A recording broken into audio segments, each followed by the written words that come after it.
Hyderabad parliament అభ్యర్థిగా మొదటిసారిగా ఓ మహిళను బీజేపీ నిలబెట్టడం హాట్ టాపిక్ గా మారింది. అక్కడ ఎంఐఎం ఎంపీ అసదుద్దీన్ ఓవైసీకి తిరుగులేదు. పైగా ఎప్పటి నుంచో ఓవైసీ ఫ్యామిలీయే గెలుస్తోంది. గతంలో పోటీ చేసి ఓడిపోయిన భగవంతరావును కాదని ఈసారి మాధవీలతను నిలబెట్టి ఊహించని ట్విస్ట్ ఇచ్చింది బీజేపీ హైకమాండ్.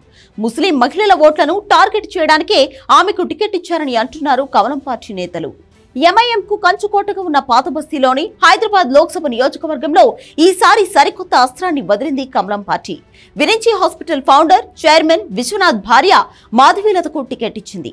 లతా ఫౌండేషన్ ద్వారా ఆమె గత కొంతకాలంగా పాతబస్తీలో అనేక సేవా కార్యక్రమాలను చేస్తున్నారు. పేదలను ఆదుకోవడంలో మాధవీలతకు మంచి పేరు ఉంది. ఆమె భరతనాట్య కళాకారిణి, ఒకప్పుడు ఎన్సీసీ క్యాడెట్ కూడా. 6 నెలల క్రితమే మాధవీలతకు బీజేపీ అధిష్టానం హైదరాబాద్ టికెట్ పై హామీ ఇచ్చినట్లు తెలుస్తోంది. హైదరాబాద్ సీటు రాజాసింగ్ కు టికెట్ ఇస్తారని అనుకున్నారు. కానీ ఊహించని విధంగా మాధవీలతను ఎంపిక చేశారు. హైదరాబాద్ లో పోటీ చేసే మగాడు లేడా, మహిళకు ఎందుకు టికెట్ ఇచ్చారని రాజాసింగ్ ప్రశ్నించారు.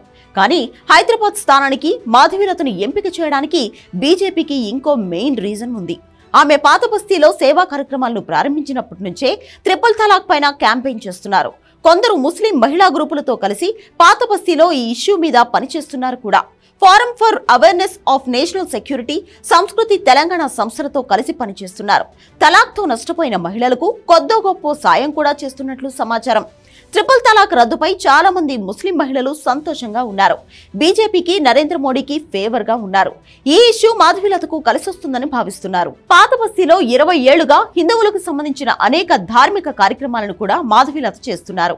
Viswanatha foundation, Lopamudra charitable trust, Lathama foundation ఆధ్వర్యంలో పాతబస్తీలో గోశాలను నిర్వహిస్తున్నారు. హిందూయిజంపై జనంలో చైతన్యం తెస్తున్నారు. పాతబస్తీలోని స్కూళ్లు, కాలేజీల్లో భారతీయ సంస్కృతి గురించి మాధవీలత తరచుగా లెక్చర్స్ ఇస్తుంటారు. ఇటు హిందువులతో పాటు అటు ముస్లింల్లో సేవా కార్యక్రమాలతో దగ్గరైనందునే మాధవీలతకు హైదరాబాద్ బీజేపీ ఎంపీ టికెట్ ఇచ్చినట్లు తెలుస్తోంది.